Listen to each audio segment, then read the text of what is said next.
Buenas tardes.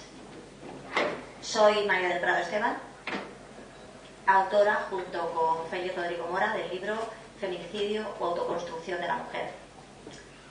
Tengo que agradecer a los organizadores de este acto que me hayan invitado, porque piensan que tengo algo que aportar a los temas que aquí se están debatiendo.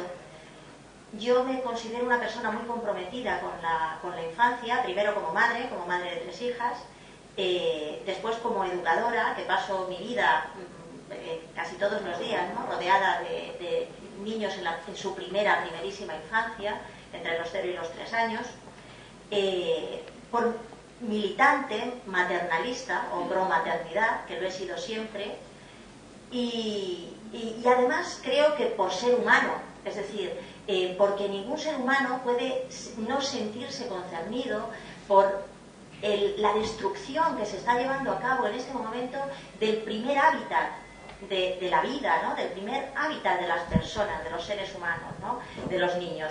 ¿Y cuál es el primer hábitat de los niños y las niñas? El que les sitúa en el vínculo con sus progenitores. Entonces, yo no presupongo cuál ha de ser el modelo de familia que vamos a ver en los próximos decenios. Es verdad que estamos en una época de cambios. Dejemos que las cosas se desarrollen, pero lo que es evidente es que los seres humanos no pueden criarse a base de cuidados especializados. No se van a criar a base de cuidados profesionales. Ya hay estudios sobre eso. Un bebé que es asistido en sus necesidades vitales sin amor, es decir, con cuidados básicos asistenciales, muere en su mayor parte. Es decir, los niños y las niñas necesitan el amor como alimento, incluso más que el alimento, ¿no? Y hoy ese espacio de seguridad y de acogimiento que tendría que tener la infancia para poder desarrollarse es el centro de un gran cataclismo, de una enorme destrucción, ¿no? Y esa destrucción tiene mucho que ver con la destrucción planificada que se está haciendo de las relaciones entre las mujeres y los hombres. Este libro, Feminicidio o autoconstrucción de la mujer, es una primera reflexión que hemos hecho dos personas que somos dos personas del pueblo. Nosotros no tenemos, ninguno de los dos tiene título universitario, ninguno de los dos tenemos una profesión que nos vincule a este tema, y ninguno de los dos hemos tenido ningún problema con la ley de violencia de género. Quiero decir, tampoco nos compete desde el punto de vista personal o desde el punto de vista de afectados. Nos consideramos dos personas que militamos a favor de la verdad como una necesidad humana básica. Así lo expresa Simone Weil, y a ambos nos parece la gran filósofa que aporta, ¿no? Y como militantes a favor de una sociedad que tenga los vínculos humanos como principal institución política, es decir, una sociedad de la vida horizontal, no de la vida jerárquica, no de la vida tiránica, ¿no? Entonces, nuestro libro parte de la conciencia de que hoy vivimos una guerra entre los sexos y que esa guerra está siendo planificada, y está escrito con la conciencia, con la necesidad, ¿no?, de comprender ese hecho.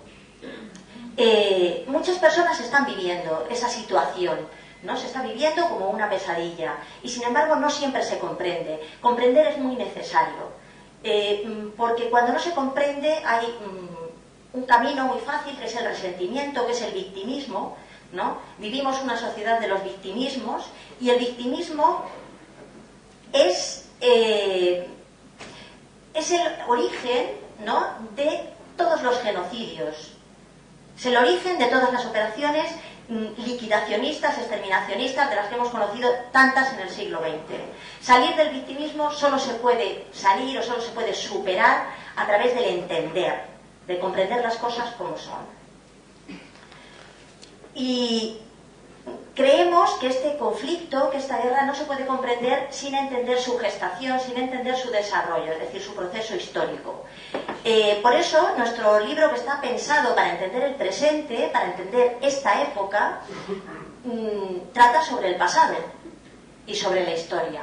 porque en realidad la historia no es algo acabado, no es algo que está atrás, no es algo que está dejado, no es lo exterior, sino que la historia nos constituye como seres humanos. Todos somos seres humanos, tenemos tres dimensiones, como diría Zubiri, una personal, otra social y una histórica. Pertenecemos a una tradición, ¿no? Por eso, la ley de violencia de género comienza también, como se entiende, en su preámbulo, justificando su contenido, porque a lo largo de la historia, dice, las relaciones entre las mujeres y los hombres han sido relaciones de dominación y de maltrato.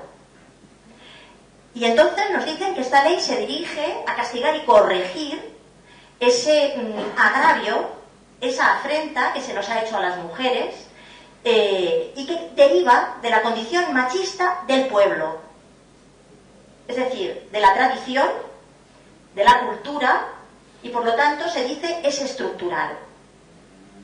Entonces se dice, esa ley nos viene a decir que la vida con los iguales es dañina para las mujeres y que solo las instituciones nos van a librar o pueden corregir ese mal que nos hacen nuestros pares. Como esta es una ley total, que ya lo dice el nombre, es ley integral, no solo define los delitos y las penas, sino que entiende o muestra una batería de medidas de tipo pedagógico, de tipo instructivo, y entonces está modificando completamente la percepción de la realidad en toda la sociedad. Es decir, combina la represión con la manipulación. Y de esa propaganda, que forma parte de la ley, de su propia estructura, de su articulado, una parte importante es la revisión de la historia. Esa revisión de la historia, desde una ortodoxia dictada desde los ministerios, ha entrado en el currículo escolar, se ha creado todo un sistema de subvenciones, se subvencionan películas, novelas, trabajos de investigación, entre comillas.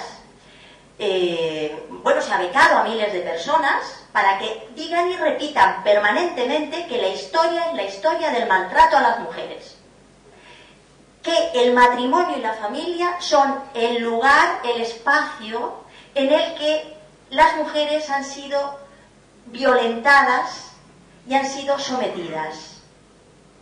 Es el espacio de la violencia contra la mujer. Por eso no se puede decir que esta sea una ley contra los hombres, porque no lo es. Es una ley contra las instituciones horizontales, es una ley contra los vínculos humanos, es una ley contra el amor, contra los vínculos afectivos y eróticos entre las mujeres y los hombres. No contra los hombres en general. Es decir, los hombres no son perseguidos en tanto que, en tanto, por ejemplo, que parlamentarios, pongamos por caso, ¿no? La ley de violencia de género, no debemos olvidar, se votó por unanimidad y en un parlamento mayoritariamente masculino. Solo creo que el 34% del parlamento eran mujeres cuando se votó esa ley. Por lo tanto, no es una ley hecha por las mujeres, es una ley hecha por las instituciones políticas del país. A mí nunca me había cuadrado esa imagen que se daba del pasado de las mujeres por dos motivos fundamentales. Una era que yo provengo de una familia donde esa situación no existía. Es decir, mis abuelas, mis tías, la gente más mayor con la que yo me crié, tenían un estatuto muy respetable, muy respetado, ¿no? En su ambiente. Y la otra, la segunda, es que yo fui una gran lectora del Quijote desde muy joven, ¿no? Me gustaba mucho leer el Quijote. Y entonces las mujeres del Quijote son justamente la antítesis de lo que se dice que fueron las mujeres del pasado. Es decir, por eso nuestro libro dedica un capítulo al Quijote, porque hay que comprender ese mundo en el que la mujer, en el que las Doroteas, las Marcelas del Quijote se expresan con esa seguridad, con ese aplomo.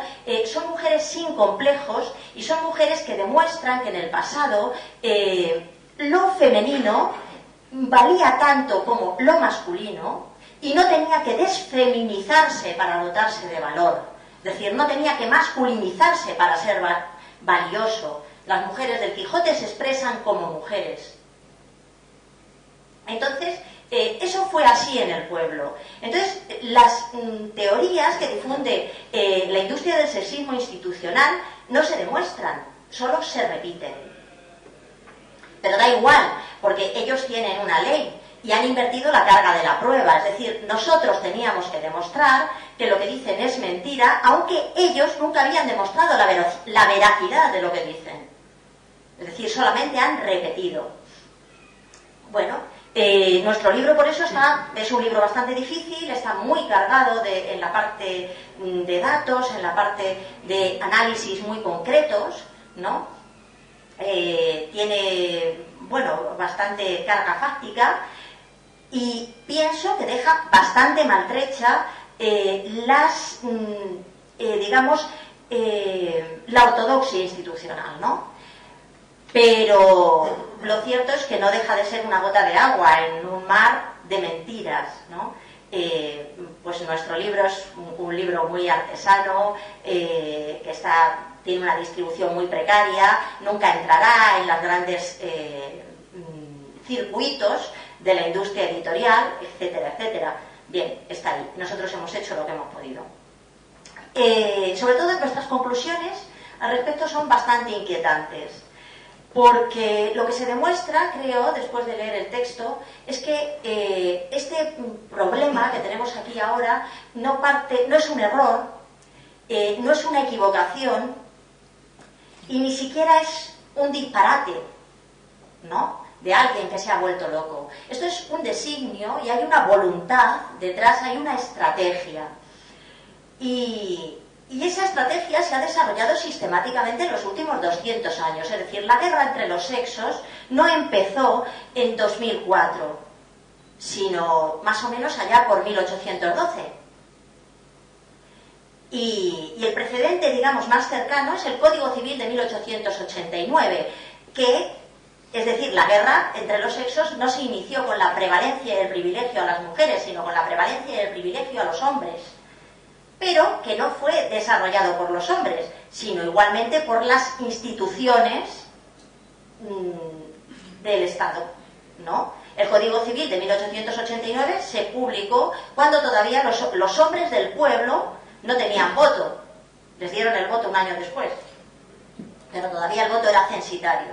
Es decir, entonces, y esa ley ya era una ley que iba a dar en el corazón de lo que había sido la familia, como institución natural, es decir, no como institución política, sino como institución natural, como institución horizontal, ¿no?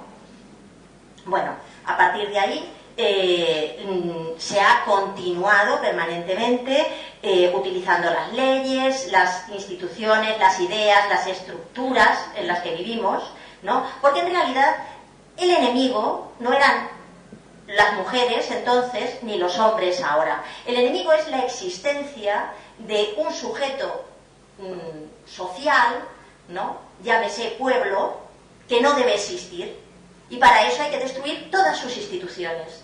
O sea, y eso está pasando aquí. Por lo tanto, yo creo que nuestro libro demuestra que ni en el pasado fueron los hombres los que se organizaron para enfrentarse con las mujeres, ni en el presente las mujeres están organizadas para enfrentarse a los hombres. Es decir, son procesos que han venido dirigidos desde mucho más arriba. Por eso, la misoginia de la que se habla, ¿no?, ese estatuto sometido de la mujer, no forma parte de nuestra tradición, no es verdad. O sea, y eso se ve leyendo a Cervantes. O sea, en cambio, si te vas a buscar, por ejemplo, encontrarás una misoginia tremenda en los discursos, por ejemplo, de los Pi Margall, de la gente del PSOE, durante todo el siglo XIX. Es decir, allí sí estaba en el Parlamento, no estaba en el pueblo. Por lo tanto, nos están engañando cuando nos dicen lo contrario. Es verdad que igual entonces hubo hombres y mujeres que colaboraron con ese proceso, con ese procedimiento. Hubo hombres que se beneficiaron, o se aprovecharon de los privilegios que la ley les daba, ¿no? Igual que hoy hay mujeres que se aprovechan de los privilegios que la ley otorga, los privilegios del odio, ¿no? Pero también estamos los hombres y las mujeres que estamos en contra de esa situación y que luchamos contra esa situación. Por lo tanto, es así, ¿no? Luego es importante que recordemos también que a los hombres hoy se les está reprimiendo de forma masiva y brutal. Eso es verdad. Pero a las mujeres, a cambio, se nos está destruyendo. Por eso nuestro libro se llama Feminicidio.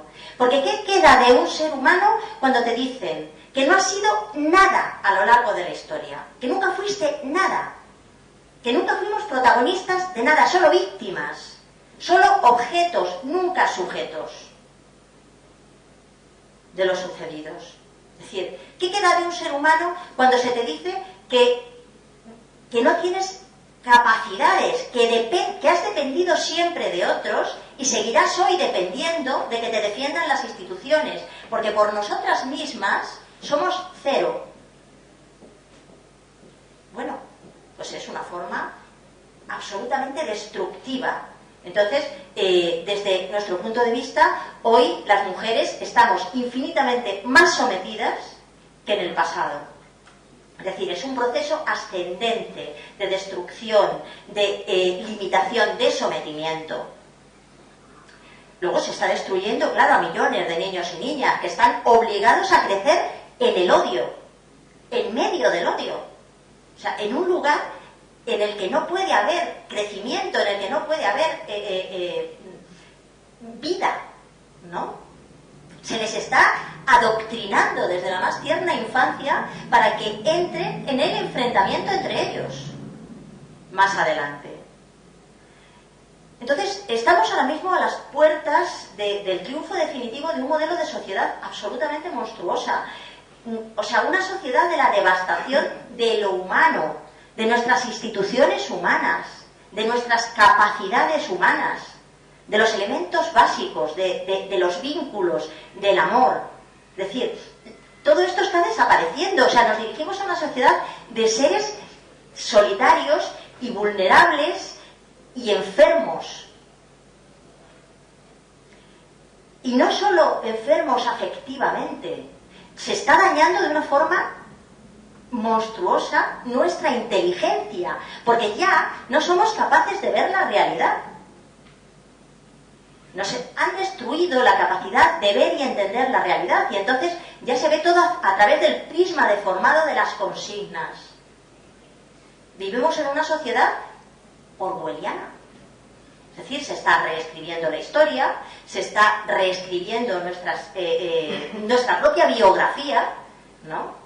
Millones de mujeres están reescribiendo su propia biografía a través de lo que les dicen que ha sido su historia, ¿no? En eso tiene, por ejemplo, muchísima influencia la novela. Y estamos envileciendo a toda la sociedad, o sea, porque se ha perdido, por ejemplo, el ímpetu, el ansia, la necesidad de vivir en la verdad, ¿no? De vivir en la justicia, de vivir en el amor. Bueno, siendo sincera, os diré que yo pienso que las posibilidades de dar la vuelta a esta situación son muy pequeñas. Lo que hoy se ha destruido es tan importante que incluso si ahora consiguiéramos algún pequeño avance, como por ejemplo la derogación de la ley de violencia de género, sería importante derogar esa ley, que es una ley injusta y liberticida, pero incluso derogándola, lo que se ha destruido es tanto que no es muy seguro que fuéramos a mejorar mucho, porque el conflicto está servido, ¿no? Y la situación ya funciona sola, ¿no? Incluso hoy se podría derogar y no sería fácilmente recuperable las pérdidas. Aún así, yo creo que hay que poner toda la carne en el asador en el sentido de la recuperación, en el sentido de la regeneración, ¿no? De los vínculos básicos humanos, ¿no? Y de la vida horizontal, que desde mi punto de vista es la vida buena. Básicamente ese es el alma de este libro, que bueno, pues está ahí fuera para quien lo quiera